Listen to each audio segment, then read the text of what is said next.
আসসালামু আলাইকুম, স্বাগত জানাচ্ছি আরটিভি সন্ধ্যার সংবাদে। আপনাদের সঙ্গে আছি আমি ফারজানা তানি এবং আমি ফাহমিদা সালাম। সংবিধানের ত্রয়োদশ সংশোধনী বৈধ উল্লেখ করে নির্বাচনকালীন তত্ত্বাবধায়ক সরকার ব্যবস্থা বহাল রেখে রায় দিয়েছেন আপিল বিভাগ।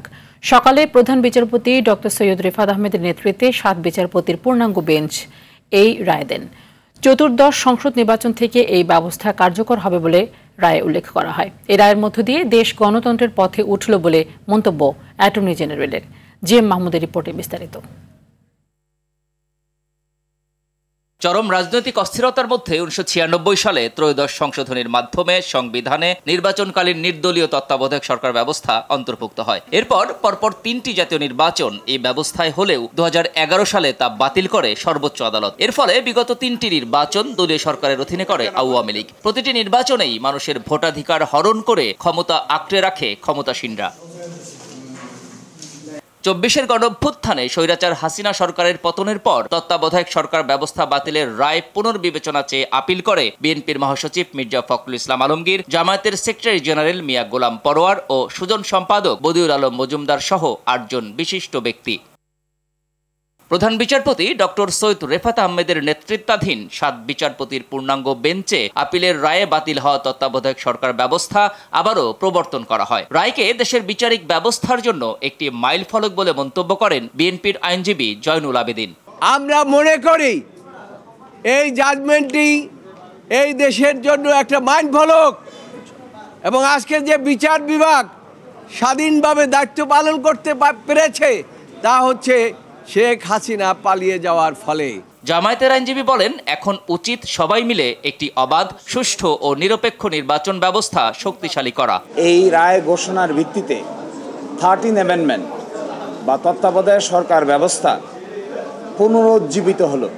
ইংরেজিতে বলেছেন রিভাইভড অ্যান্ড রেস্টোরড, এবং এই রিভাইভ এবং রেস্টোরটা কখন কার্যকর হবে সেটা বলেছেন subject to enforcement of article 58B and 58C। রায়ে খুশি সুজন সম্পাদক বদিউল আলম মজুমদার বলেন, এই রায় ভবিষ্যতে নির্বাচনের পথ সুগম করবে। তো এই দীর্ঘ সংগ্রামের পরে শেষ পর্যন্ত এটা আমরা একটা ফলাফল পেয়েছি, আমরা অত্যন্ত আনন্দিত। আর এ রায়ের মধ্য দিয়ে দেশ গণতন্ত্রের মহাসড়কে হাঁটতে শুরু করলো বলে মনে করেন অ্যাটর্নি জেনারেল। আজ থেকে বাংলাদেশের মানুষ আগামী দিনে নিজের ভোট নিজে দিতে পারবেন। দিনের ভোট রাতে হবে না, মৃত মানুষ এসে ভোট দিয়ে যাবেন না। এরকম একটি গণতান্ত্রিক মহাসড়কে চলা শুরু করলেন বলে আমরা মনে করি। সর্বোচ্চ আদালতের রায়ে তত্ত্বাবধায়ক ব্যবস্থা ফিরলেও এখনই তা কার্যকর হচ্ছে না। প্রয়োগ হবে চতুর্দশ জাতীয় সংসদ নির্বাচন থেকে। তবে এই রায়ে জাতির আকাঙ্ক্ষা পূরণ হয়েছে বলে মনে করছেন রাষ্ট্রপক্ষ সহ আপিলকারীদের আইনজীবীরা। GM Mahmud, supreme court, Dhaka.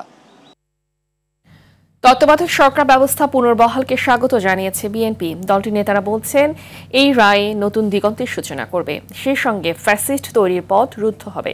ত্রয়োদশ জাতীয় সংসদ নির্বাচন সুষ্ঠু করতে অন্তর্বর্তী সরকারকেও দ্রুত তত্ত্বাবধায়ক সরকারি ভূমিকায় চলে যাওয়ার আহ্বান তাদের। রুদ্র রফিকের রিপোর্ট। ঢাকা বিশ্ববিদ্যালয়ের বটতলায় ফ্রি মেডিকেল ক্যাম্পের উদ্বোধন করেন বিএনপির স্থায়ী কমিটির সদস্য আমির খসরু মাহমুদ চৌধুরী। পরে সাংবাদিকদের তিনি বলেন, তত্ত্বাবধায়ক সরকার ব্যবস্থা পুনর্বহালের রায় বিএনপির দীর্ঘ আন্দোলনের ফল। তত্ত্বাবধায়ক সরকারের অনুপস্থিতিতে বাংলাদেশের মানুষকে যে ত্যাগ স্বীকার করতে হয়েছে, যে জীবনগুলো গিয়েছে, যে নির্বাচনগুলোকে কেড়ে নেওয়া হয়েছে, তার মাধ্যমে যে অপশাসন, নিপীড়ন, নির্যাতনের রাজত্ব সৃষ্টি হয়েছে, তত্ত্বাবধায়ক সরকারের মাধ্যমে আমরা আশা করি সেটা আগামী নির্বাচনগুলোকে সুসংহত করবে। গণতন্ত্র বাংলাদেশে আমার মনে হয় একটা নতুন দিগন্তের দিকে আমরা যাচ্ছি। পরে জাতীয় প্রেস ক্লাবে এক অনুষ্ঠানে আমির খসরু অন্তর্বর্তী সরকারকে তত্ত্বাবধায়ক সরকারের ভূমিকা পালনের তাগিদ দেন। তাদের নিরপেক্ষতা নিয়ে যাতে কোনো প্রশ্ন না ওঠে, এই জন্য অন্তর্বর্তীকালীন সরকারকে আমি অনুরোধ করব, কেয়ারটেকারের সরকারের আদলে এখন থেকে, আজকের থেকে নির্বাচনের দিন পর্যন্ত সরকার পরিচালনা করুন। অন্যদিকে রাজধানীর কৃষিবিদ ইনস্টিটিউটে গণতন্ত্র পুনরুদ্ধার আন্দোলনে গুম খুনের শিকার পরিবার এবং 24-এর আন্দোলনের শহীদ ও আহতদের পরিবার সহ অসহায় দুস্থদের মাঝে চিকিৎসা সহায়তা প্রদান করে আমরা বিএনপি পরিবার সংগঠন।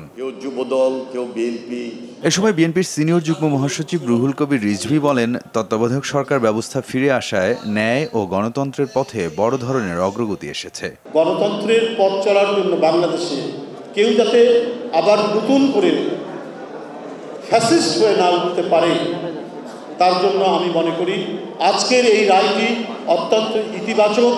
ক্ষমতা চিরস্থায়ী করতেই তত্ত্বাবধায়ক সরকার ব্যবস্থা বাতিল করা হয়েছিল বলেও মন্তব্য করেন রিজভী। কি যাচ্ছে তাই ভাবে দেশকে চালানো হয়েছে। রুদ্র রফিক, RTV, ঢাকা। ৩-৪ কার্যদিবসের মধ্যে করা হচ্ছে গণভোট আইন, এমনটাই জানিয়েছেন আইন উপদেষ্টা আসিফ নজরুল। তিনি বলেন, প্রধান উপদেষ্টার ঘোষণা অনুযায়ী জাতীয় সংসদ নির্বাচনের দিনই গণভোট হবে। এছাড়া বিচার বিভাগকে স্বাধীন করার অংশ হিসেবে সুপ্রিম কোর্ট সচিবালয় অধ্যাদেশের খসড়ার চূড়ান্ত অনুমোদন দেওয়া হয়েছে বলে জানিয়েছেন আইন উপদেষ্টা। আরও জানাচ্ছেন বিপুল দেব রায়। রাজধানী তেজগাঁওয়ে প্রধান উপদেষ্টার কার্যালয়ে উপদেষ্টা পরিষদের বৈঠক অনুষ্ঠিত হয়। বৈঠক শেষে বৃহস্পতিবার বিকেলে ফরেন সার্ভিস একাডেমিতে ব্রিফ করেন আইন উপদেষ্টা আসিফ নজরুল ও প্রেস সচিব শফিকুল আলম। এ সময় আইন উপদেষ্টা বলেন, আগামী সপ্তাহে গণভোটের আইন করা হবে। গণভোট আইন আমরা খুব দ্রুত করতে যাচ্ছি, এই উইকে করে ফেলবো। ধরেন আজকে কি বার, বৃহস্পতিবার, তো ধরেন আগামী ৩-৪ কার্যদিবসের মধ্যে হয়ে যাবে। এছাড়া সুপ্রিম কোর্ট সচিবালয় অধ্যাদেশের খসড়ার চূড়ান্ত অনুমোদন দিয়েছে উপদেষ্টা পরিষদ। এর মাধ্যমে বিচার বিভাগ স্বাধীন ও পূর্ণ স্বাধীনতা নিশ্চিত হবে বলে জানান আইন উপদেষ্টা। মাননীয় প্রধান উপদেষ্টার সভাপতিত্বে অনুষ্ঠিত উপদেষ্টা পরিষদের বৈঠকে এটা চূড়ান্তভাবে অনুমোদিত হয়েছে। তা আপনারা বলতে পারেন যে আজকে আমরা মাজদার হোসেনের মামলার যে রায় ছিল সেটার পরিপূর্ণ বাস্তবায়ন, বিচার বিভাগের স্বাধীনতা পরিপূর্ণরূপে প্রতিষ্ঠার যে শেষ ধাপ সেটা সম্পন্ন করলাম। এখন থেকে নিম্ন আদালতের বিচারক নিয়োগ, বদলি, অন্যান্য বিষয় এবং আদালতের কন্ট্রোল ও শৃঙ্খলা সুপ্রিম কোর্ট সচিবালয়ের হাতে ন্যস্ত থাকবে বলেও জানান আইন উপদেষ্টা। শুধুমাত্র বিচার কাজে নিয়োজিত যারা আছেন সেই বিচারকদের কন্ট্রোল, শৃঙ্খলা এবং ছুটির বিষয়াদি সুপ্রিম কোর্টের সচিবালয়ের হাতে চলে যাবে। বিপুল দেব রায়, RTV, ঢাকা। মানবতা বিরোধী অপরাধে মৃত্যুদণ্ডপ্রাপ্ত সাবেক প্রধানমন্ত্রী শেখ হাসিনা ও সাবেক স্বরাষ্ট্রমন্ত্রী আসাদুজ্জামান কামালকে দেশে ফেরাতে শিগগিরই ভারত সরকারকে চিঠি পাঠানোর কথা জানিয়েছে অন্তর্বর্তী সরকারের আইন, বিচার ও সংসদ বিষয়ক উপদেষ্টা অধ্যাপক ডক্টর আসিফ নজরুল। বিকেলে রাজধানী বেইলি রোডের ফরেন সার্ভিস একাডেমিতে অনুষ্ঠিত এক প্রেস ব্রিফিংয়ে এই তথ্য জানান তিনি। সেই তো প্রশাসনিক কাজে নিয়োজিত বিচারকদের তত্ত্বাবধানে মানবতা বিরোধী অপরাধের জন্য মৃত্যুদণ্ডপ্রাপ্ত আওয়ামী লীগ নেত্রী শেখ হাসিনা এবং সাবেক স্বরাষ্ট্রমন্ত্রী আসাদুজ্জামান কামাল, ওনাদের এক্সট্রাডিশনের জন্য আমরা চিঠি দিচ্ছি। যেহেতু ওনারা এখন কনভিক্টেড, মৃত্যুদণ্ডপ্রাপ্ত, কাজেই আমরা মনে করি ভারতের এখন বাড়তি দায়িত্ব রয়েছে তাদের ফেরত দেওয়ার জন্য। বাংলাদেশের মানুষের বিচারের আকাঙ্ক্ষা সেটা পূরণ করার জন্য এই দায়িত্ব পালনে ভারত যেন আমাদের সাথে এক্সট্রাডিশন চুক্তি অনুযায়ী তার অব্লিগেশন পালন করে। অপরাধী প্রত্যর্পণ চুক্তি অনুযায়ী ফৌজদারি অপরাধে দণ্ডিত ব্যক্তিকে ফেরত দেওয়ার বিধান থাকলেও মানবতা বিরোধী অপরাধের মামলায় মৃত্যুদণ্ডপ্রাপ্ত পলাতক শেখ হাসিনাকে ফেরত দিতে ভারতের মনোভাব ইতিবাচক নয় বলে মন্তব্য করেছেন বিশ্লেষকরা। তারা বলছেন, চুক্তির ফাঁকফোকর দিয়েই তারা বাংলাদেশের আবেদন প্রত্যাখ্যান করতে পারে। মৃত্যুদণ্ড বিরোধী আন্তর্জাতিক শক্তিও এক্ষেত্রে কোনো সহযোগিতা করবে না বলে মত তাদের। তবে এই রায় ভারতের উপর চাপ বাড়াবে। খান আলমিনের রিপোর্টে বিস্তারিত। বাংলাদেশ এবং ভারতের মধ্যে 2013 সালে স্বাক্ষরিত হয় অপরাধী প্রত্যর্পণ চুক্তি। হস্তান্তর প্রক্রিয়াকে সহজ করতে 16 সালে মূল চুক্তিটি সংশোধন করা হয়। 2015 সালে উলফা শীর্ষনেতা অনুপ চেটিয়াকে এই চুক্তির আওতায় ভারতে ফেরত দেয় বাংলাদেশ। অপরদিকে 2020 সালে শেখ মুজিবুর রহমান হত্যায় মৃত্যুদণ্ডপ্রাপ্ত ক্যাপ্টেন আব্দুল মজিদকে ফেরত দেয় ভারত, যার দণ্ড কার্যকর করে তৎকালীন শেখ হাসিনা সরকার। এছাড়াও বেশ কয়েকজন চিহ্নিত আসামিকে হস্তান্তর করে দুই দেশ। 24 জুলাই হত্যাকাণ্ডে মানবতা বিরোধী অপরাধের মামলায় মৃত্যুদণ্ড পেয়েছেন শেখ হাসিনা ও সাবেক স্বরাষ্ট্রমন্ত্রী আসাদুজ্জামান খান কামাল। ঢাকা গত ডিসেম্বরে শেখ হাসিনাকে ফেরত দিতে চিঠি দেয় দিল্লিকে, তাতে কোনো জবাব মেলেনি। রায়ের পর চাপ বাড়লেও ফেরত দেওয়ার বিষয়ে ভারতের মনোভাব ইতিবাচক নয় বলে মনে করেন আইন বিশ্লেষকরা। আমাদের জানা মতে তিনি বর্তমানে ভারতে অবস্থান করছেন, ভারতের সরকারও সেটা স্বীকার করেছেন। আমাদের সঙ্গে ভারতের বন্দি বিনিময় চুক্তি আছে। বন্দি বিনিময় চুক্তির পরিপ্রেক্ষিতে ইতিপূর্বে অনেক বন্দি বিনিময় হয়েছে, বাংলাদেশ থেকেও গেছে, ভারত থেকেও এসেছে। তা আমার তো মনে করি দুই দেশের ডিপ্লোম্যাটিক যে চ্যানেলে যোগাযোগের মাধ্যমে আমার মনে হয় যে যদি ভারত তার সদিচ্ছা পোষণ করেন তাহলে এটা করতে পারে। চেষ্টা করে যেতে হবে অবশ্যই। ভারত তো মনে হয় না খুব সহজে ওনাদেরকে বাংলাদেশে ফেরত দেবেন, কিন্তু এই উদ্যোগটা চালু রাখতে হবে এবং আরো অন্য বন্ধু দেশের সহায়তা নিয়ে এই উদ্যোগটা চালু রাখতে হবে, যাতে করে ভারতের উপর এক ধরনের চাপ তৈরি হয় যে হত্যা, গুমের মতো ফৌজদারি নানা অপরাধে দণ্ডপ্রাপ্ত আসামিদের ফিরিয়ে দেওয়ার বাধ্যবাধকতা থাকলেও এগুলোকে রাজনৈতিক উদ্দেশ্য প্রণোদিত আখ্যায়িত করে ভারত শেখ হাসিনাকে ফেরত দিতে চাইবে না বলে মত তাদের। এই বন্দি বিনিময় চুক্তির অন্যতম বিষয়বস্তু কিংবা সেফগার্ড একজন অভিযুক্তর ক্ষেত্রে, এই ক্ষেত্রে শেখ হাসিনার ক্ষেত্রে, যে তিনি যদি কোনো কারণে রাজনৈতিকভাবে কোনো পারসিকিউশনের কিংবা অভিযোগের দণ্ডিত হয়ে থাকেন, তাহলে সেক্ষেত্রে অনুরোধকারী রাষ্ট্রের অনুরোধ প্রত্যাবর্তনকারী রাষ্ট্র সেটা গ্রহণ করবেন না। চাপ সৃষ্টিকারী উন্নত বিশ্বের বেশিরভাগ দেশেই মৃত্যুদণ্ড নিষিদ্ধ হওয়ায় মৃত্যুদণ্ডপ্রাপ্ত আসামি শেখ হাসিনাকে ফেরাতে তারা কোনো চাপ দেবে না বলেও মনে করেন বিশ্লেষকরা। যেখানে একজন আসামিকে ফিরিয়ে দিলে সে মৃত্যুদণ্ডের মুখোমুখি হতে পারে, সেই ক্ষেত্রে হয়তো জাতিসংঘের সহায়তা পাওয়াটা দুরূহ হবে বলে আমার মনে হয়। খান আলামিন, RTV, ঢাকা। ব্যাপারে ওনাদের পজিশন। স্বনির্ভর ও সার্বভৌম বাংলাদেশ প্রশ্নে পিতার মতোই দেশি বিদেশি ষড়যন্ত্রের শিকার হয়েছেন বিএনপির ভারপ্রাপ্ত চেয়ারম্যান তারেক রহমান। নির্যাতন নির্বাসনে পোড় খাওয়া এই রাজনীতিবিদ 60 বছরে পা দিলেন আজ। তার সহযোদ্ধারা জানিয়েছেন, মানুষের ভাগ্য আর রাজনীতিতে গুণগত পরিবর্তনই তারেক রহমানের লক্ষ্য। নিজের জন্মদিন নিয়ে আনুষ্ঠানিকতা না করার অনুরোধ করেছেন তিনি। আরও জানাচ্ছেন মায়দুর রহমান রুবেল। এক ট্র্যাজিক হিরো হিসেবে সাধারণ মানুষের মুখে আজও উচ্চারিত হয় শহীদ জিয়ার নাম। তার বড় ছেলে তারেক রহমান এখন তারই গড়া দল বিএনপির ভারপ্রাপ্ত চেয়ারম্যান। সংগ্রামী জীবনে পিতা পুত্রের মধ্যে রয়েছে অদ্ভুত এক মিল। নির্বাসিত জীবনে প্রতিকূলতার সঙ্গে বছরের পর বছর যুদ্ধ করেছেন তারেক রহমান। বাবা রাষ্ট্রপতি এবং মা প্রধানমন্ত্রী, পৃথিবীর বিরল সৌভাগ্যের প্রতীক হলেও ঝঞ্ঝা বিক্ষুব্ধ এক জীবন তার। নির্বাসিত জীবনেও দেশ, জনগণ ও দলীয় নেতাকর্মীরাই তার ব্যক্তিগত ঘর সংসার। পরাজিত স্বৈরাচার নিষ্ঠুর নির্মমতা চালিয়েও কিন্তু দমিয়ে রাখতে পারে নাই। 1965 সালের 20 নভেম্বর জন্মগ্রহণ করেন তারেক রহমান। রাজনীতির পথ চলা শুরু হয় 1988 সালের বগুড়ার গাবতলী থানা বিএনপির সদস্যপদ গ্রহণের মধ্য দিয়ে। 2002 সালে দলের সিনিয়র যুগ্ম মহাসচিব আর 2009-এ দলের পঞ্চম কাউন্সিলে সিনিয়র ভাইস চেয়ারম্যান নির্বাচিত হন তিনি। সুষ্ঠু নির্বাচন অনুষ্ঠানের মাধ্যমে দেশের গণতান্ত্রিক ধারা অক্ষুণ্ণ রাখা যায়। তারেক রহমানের ঘনিষ্ঠ সহচর ও উপদেষ্টা ডক্টর মাহাদি আমিন বলেন, নির্বাসিত জীবনে তার মধ্যে কোনো উচ্চাভিলাষ দেখেননি। দেশের মাটি ও মানুষের কল্যাণেই কাজ করতে চান তারেক রহমান। ওনার উপর যে আঘাত নেমে এসেছিল সেটাই কিন্তু এই বাংলাদেশের গণতন্ত্র, স্বাধীনতা, সার্বভৌমত্ব সুরক্ষার জন্য। হয়তো ঘুমের বাইরে সারাটা ক্ষণ কিন্তু উনি দেশেরই সেবা করে যাচ্ছেন, দেশের জন্য কাজ করে যাচ্ছেন। নবপ্রজন্মের নতুন ভাবনায় দেশের সামাজিক অর্থনৈতিক কাঠামো পরিবর্তনের মাধ্যমে বদল করতে চান দেশের মানুষের ভাগ্য। রাষ্ট্র পরিচালনায় যদি বিএনপি আসেন, আমরা বিশ্বাস করি আগামী সে বাংলাদেশে ইনশাল্লাহ প্রধানমন্ত্রী থাকবেন তারেক রহমান। ভবিষ্যৎ বাংলাদেশে কীভাবে আমাদের তরুণদের আরও বেশি অর্থনৈতিক এবং রাজনৈতিক ক্ষমতায়ন করা সম্ভব, কীভাবে ওনাদেরকে আরও বেশি স্বাবলম্বী এবং উদ্যোক্তা হিসেবে গড়ে তোলা সম্ভব, কীভাবে ওনাদের প্রত্যেকের কর্মসংস্থান গড়ে তোলা সম্ভব, সেগুলো নিয়ে কাজ করছেন। বিএনপির স্থায়ী কমিটির সদস্য ডক্টর মোশাররফ হোসেন বলেন, জন্মদিনে চাকচিক্য নয়, মানুষের পাশে থাকতে চান তারেক রহমান। তারেক রহমান তার জন্মদিনকে সেইভাবে পালন করার ব্যাপারে ডিসকারেজ করেছে। 111-এর সরকার তারেক রহমানকে গ্রেপ্তার করে আমাদের সামনে থেকেই তাকে জিজ্ঞাসাবাদের জন্য নিয়ে যাওয়া হয়, হুইল চেয়ারে নিয়ে আসা হচ্ছে। মেরুদণ্ড স্লিপ ডিস্ক হয়ে গেছে। জিয়াউর রহমানের পথ অনুসরণ করে দেশের মানুষের ভাগ্য উন্নয়নে কাজ করতে চান তিনি, যার ফলে 1/11 ও আওয়ামী ফ্যাসিবাদের নিষ্ঠুর নিপীড়ন সইতে হয়েছে তাকে। খালেদা জিয়াকে তখন কারাগারে নিয়ে গেল, তখন তারেক রহমান আমাদের সিনিয়র ভাইস চেয়ারম্যান, তখন সিনিয়র ভাইস চেয়ারম্যান থেকে তাকে ভারপ্রাপ্ত চেয়ারম্যান এই আমাদের দল তাকে নিয়োগ করে এবং সে ভারপ্রাপ্ত চেয়ারম্যান হিসাবে দলকে এবং আমাদের দেশের আন্দোলন সংগ্রামকে নেতৃত্ব দেয়। আওয়ামী লীগ তো সর্ব চেষ্টা, সব দিকের চেষ্টা করেছে বিএনপিকে ধ্বংস করে ফেলার জন্য। 2007 সালে গ্রেফতারের পর নির্মম নির্যাতনের কারণে পরের বছর চিকিৎসার জন্য লন্ডনে যান তারেক রহমান।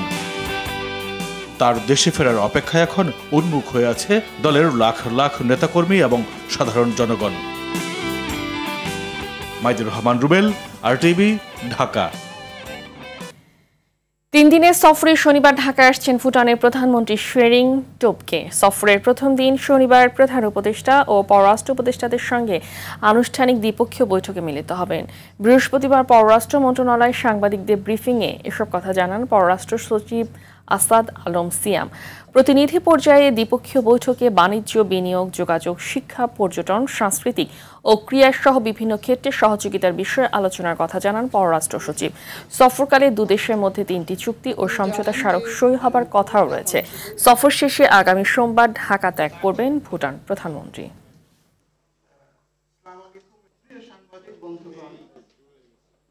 ভুটানের সাথে আন্তর্জাতিক ইন্টারনেট ব্যান্ডউইথ, ভুটানে বিশেষজ্ঞ চিকিৎসক ও স্বাস্থ্যকর্মী নিয়োগ এবং কৃষি সহযোগিতা বিষয়ক 3টি সমঝোতা স্মারক স্বাক্ষর হবার সম্ভাবনা রয়েছে।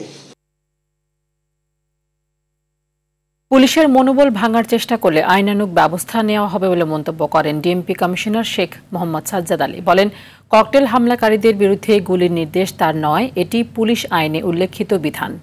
সকালে ডিএমপি সাইবার সাপোর্ট সেন্টার উদ্বোধন শেষে তিনি এসব কথা বলেন। এ সময় শেখ হাসিনার রায় ঘোষণাকে কেন্দ্র করে দেশ জুড়ে ককটেল হামলা ও অগ্নিসংযোগের ঘটনায় পুলিশের উপর হামলা ও অরাজকতায় বাধা দিতে গেলে পুলিশের সঙ্গে অসদাচরণ করা হয়েছে বলেও জানান তিনি।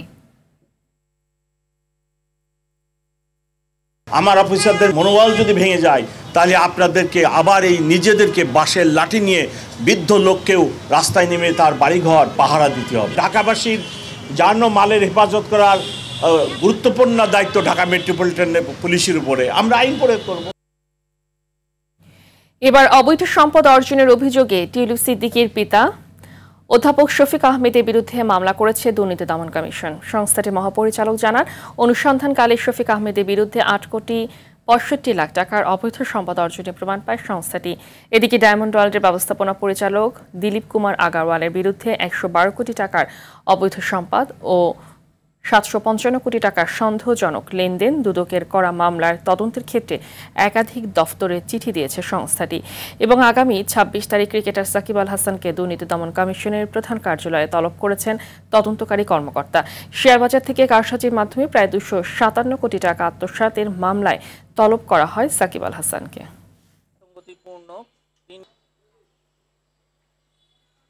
অভিযোগ সংশ্লিষ্ট ডক্টর শফিক আহমেদ সিদ্দিক, সাবেক অধ্যাপক, ঢাকা বিশ্ববিদ্যালয়, দায়িত্ব পালনকালে অসাধু উপায়ে জ্ঞাত আয়ের উৎসের সাথে অসঙ্গতিপূর্ণ 8,65,00,000 টাকারও বেশি মূল্যের সম্পদ অর্জন ও দখলে রাখার অপরাধ অনুসন্ধানকালে প্রমাণিত হয়েছে। জনাব সাকিব আল হাসান, সাবেক অধিনায়ক বাংলাদেশ জাতীয় ক্রিকেট দল ও সাবেক সংসদ সদস্য মাগুরা 1কে জিজ্ঞাসাবাদের জন্য তদন্তকারী কর্মকর্তা নোটিশ জারি করেছেন। আজ থেকে আমন সংগ্রহ কার্যক্রম শুরু করেছে সরকার, যা আগামী 28 ফেব্রুয়ারি পর্যন্ত চলবে। এবছর প্রতি কেজি ধান 39 টাকা, সেদ্ধ চাল 50 টাকা ও আতপ চাল 49 টাকা দরে ক্রয় করা হবে বলে জানিয়েছেন খাদ্য উপদেষ্টা আলী ইমাম মজুমদার। সচিবালয়ে সাংবাদিকদের একথা বলেন তিনি আরও বলেন, এই মৌসুমে আমন সংগ্রহের লক্ষ্যমাত্রা 7 লাখ টন। এর মধ্যে 6 লাখ টন সিদ্ধ চাল, 50,000 টন ধান ও 50,000 টন আতপ চাল। ফেব্রুয়ারিতে জাতীয় সংসদ নির্বাচনের আগেই আমন সংগ্রহ অভিযান শেষ করা হবে বলে জানান খাদ্য উপদেষ্টা। খাদ্য বান্ধব কর্মসূচি বলতে যেটা বলা হয়, সবচেয়ে বড় কর্মসূচি যেটা আমাদের 50 লাখ পরিবারকে 30 কেজি করে চাল 15 টাকা দামে, আমরা এটাকে করি 6 মাস ব্যাপী এটাকে কর্মসূচিটা চালনা করি। এর মধ্যে নভেম্বর সহ 4 মাস হয়ে যাবে। আবার জানুয়ারি ফেব্রুয়ারি আমরা যেহেতু ফসলের মৌসুম হিসেবে দেবো না, আবার মানে ইয়ার পরে ডিসেম্বর জানুয়ারির পরে ফেব্রুয়ারি মার্চ আবার পাবে। নিয়ে চিকিৎসার ব্যবস্থা করা হয়, তবে সম্প্রতি আবারও অসুস্থ হয়ে পড়ায় আবারও তার চিকিৎসার উদ্যোগ নিয়েছেন ইন্সপিরেশন ওয়েলফেয়ার সোসাইটি। নারায়ণগঞ্জ প্রতিনিধি আনোয়ার হোসেনের পাঠানো তথ্য ও চিঠি আরও জানাচ্ছেন আব্দুল হামিদ। একসময় ছিলেন ভীষণ চঞ্চল, তবে ভাগ্যের নির্মম বাস্তবতায় আজ আর নেই সেই চাঞ্চলতা। বলছি নারায়ণগঞ্জের বন্দর উপজেলার হাজিপুর গ্রামের শিরিন আক্তারের কথা। আর 10টা কিশোরীর মতো তিনিও দেখতেন রঙিন স্বপ্ন। হঠাৎ মানসিক ভারসাম্যহীন হয়ে তার সে স্বপ্ন পরিণত হয় বিভীষিকাময় দুঃস্বপ্নে। করোনার সময় আরটিভির অটিজম বিষয়ক অনুষ্ঠান হাত বাড়িয়ে দিলামের পরিচালক এবং ইন্সপিরেশন ওয়েলফেয়ার সোসাইটির সাধারণ সম্পাদক সৈয়দা মুনিরা ইসলাম সন্ধান পান শিরিন আক্তারের। সে সময় ঢাকায় 1 মাস চিকিৎসা করানোর পর সুস্থ হয় শিরিন। সম্প্রতি আবারও অসুস্থ হয়ে পড়লে তাকে ফের চিকিৎসার ব্যবস্থা সহ জীবিকার জন্য আয়েরও একটি ব্যবস্থা করা হয়। দেখতে পাচ্ছি শিরিনের আসলে অবস্থার যথেষ্ট অবনতি ঘটেছে। তো ওষুধ নিয়মিত না খেলে যেটা হয়, নিয়মিত যত্ন না পেলে যাওয়া হয়, সেটাই হয়েছে। তো আমি আজকে ইন্সপিরেশন ওয়েলফেয়ার সোসাইটির পক্ষ থেকে শিরিনকে দেখতে আসলাম। দেখতে এসে মনে হয়েছে শিরিনের চিকিৎসার প্রয়োজন। শিরিনকে পুনরায় আমরা চিকিৎসার জন্য ঢাকায় নিয়ে যাব। অসহায় শিরিন আক্তারের পাশে দাঁড়ানোর আশ্বাস দিয়েছেন স্থানীয় পঞ্চায়েত কমিটির সভাপতি ও সাধারণ সম্পাদক। আমি ব্যক্তিগতভাবে কথা দিয়েছি, এখন থেকে আমি নিয়মিত খোঁজ খবর রাখবো এলাকাবাসী হিসাবে। পঞ্চায়েতের থেকে দায়িত্ব দিয়েছে যার ভ্যান গাড়িটা সুন্দরভাবে চলে এবং সুন্দরভাবে ওই ভাড়া দিয়ে চলতে পারে। কেমন আছেন জানতে চাইলে শিশুর মতো কান্নায় ভেঙে পড়েন শিরিন আক্তার। ভালো না, মারে দেখি না কোনো সুন্দর। পুরোপুরি সুস্থ হয়ে আবারও জীবনের পুরনো ছন্দে ফিরবে শিরিন, এমনটাই প্রত্যাশা পরিবার ও এলাকাবাসীর। আব্দুল হামিদ, আরটিভি। বিশ্ব টয়লেট দিবস উপলক্ষে স্বাস্থ্যবিধি মেনে সচেতনতা বাড়াতে স্যানিটেশন ব্যবস্থার বিভিন্ন গুরুত্বপূর্ণ দিক নিয়ে আলোচনা করা হয়। দুপুরে রাজধানীর লেকশোর হার্টস হোটেলে হারপিক বাংলাদেশ আয়োজনে বিশিষ্ট ব্যক্তিরা এর গুরুত্ব তুলে ধরেন। অনুষ্ঠানে শিশুদের জন্য হারপিকের নতুন বই দীপু টুসি হাইজিন অভিযান এর মোড়ক উন্মোচন এবং স্যানিটেশন কর্মীদের কল্যাণে নতুন উদ্যোগের ঘোষণা করা হয়। এই সময় যৌথ উদ্যোগে স্যানিটেশন কর্মী এবং তাদের পরিবারের কল্যাণে আরও সক্রিয় হবার ঘোষণা দেন হারপিক ও সাজেদা ফাউন্ডেশন। পাশাপাশি সিটি কর্পোরেশনের সঙ্গে যৌথভাবে 2000 পরিচ্ছন্নতা কর্মীর সঙ্গে যুক্ত ঘোষণাও দেওয়া হয়। এতে অংশ নেন ডিএনসিসি প্রধান বর্জ্য কর্মকর্তা commodore ABM Shamsul Alam, air commodore Mohammad Mahbubur Rahman Talukdar, Sajeda ফাউন্ডেশনের ডেপুটি সিইও ফজলুল হক সহ বিশিষ্ট ব্যক্তিরা। লায়ন কল্লোল লিমিটেডের জনপ্রিয় মামা লেমন ডিশওয়াশের কিচেন হাইজিন সচেতনতা ক্যাম্পেইন শুরু হয়েছে। দুপুরে রাজধানীর একটি হোটেলে বর্ণাঢ্য আয়োজনের মাধ্যমে এই ক্যাম্পেইন উদ্বোধন হয়। প্রাথমিক বিদ্যালয়ের শিক্ষার্থীদের মধ্যে স্বাস্থ্যকর অভ্যাস তৈরি ও নিরাপদ খাদ্য ব্যবস্থাপনা শেখানোই এই উদ্যোগের মূল উদ্দেশ্য। অনুষ্ঠানে উপস্থিত ছিলেন জাপান আন্তর্জাতিক সহযোগিতা সংস্থা জাইকা, ঢাকা বিশ্ববিদ্যালয়, lion Kallol limited, Kallol group of কোম্পানিজের প্রতিনিধি সহ শীর্ষস্থানীয় সাংবাদিক ও অন্যান্য স্টেক হোল্ডাররা। ভাড়া বৃদ্ধি সহ 6 দফা দাবিতে খুলনায় বাংলাদেশ ট্যাঙ্ক লরি ওনার্স অ্যাসোসিয়েশনের ডাকে অর্ধদিবস কর্মবিরতি পালিত হয়েছে। সকাল 8টা থেকে দুপুর 12টা পর্যন্ত ট্যাঙ্ক লরি বন্ধ রেখে মালিকরা এই কর্মসূচি পালন করেন। BL college road, BIDC road সহ কাশীপুর ট্যাঙ্ক লরি শ্রমিক ইউনিয়নের কার্যালয়ের সামনে ট্যাঙ্ক লরি রেখে অবস্থান করে তারা। এই আন্দোলনের ফলে খুলনা সহ 16 জেলায় জ্বালানি তেল সরবরাহ বন্ধ রয়েছে। ট্যাঙ্ক লরি শ্রমিক ইউনিয়নের সাবেক সভাপতি মীর মোকসিদ আলী জানিয়েছেন, দাবি পূরণ না হলে 5 ডিসেম্বর থেকে অনির্দিষ্টকালের জন্য সারা দেশে ট্যাঙ্ক লরি যোগে জ্বালানি তেল পরিবহন বন্ধ থাকবে।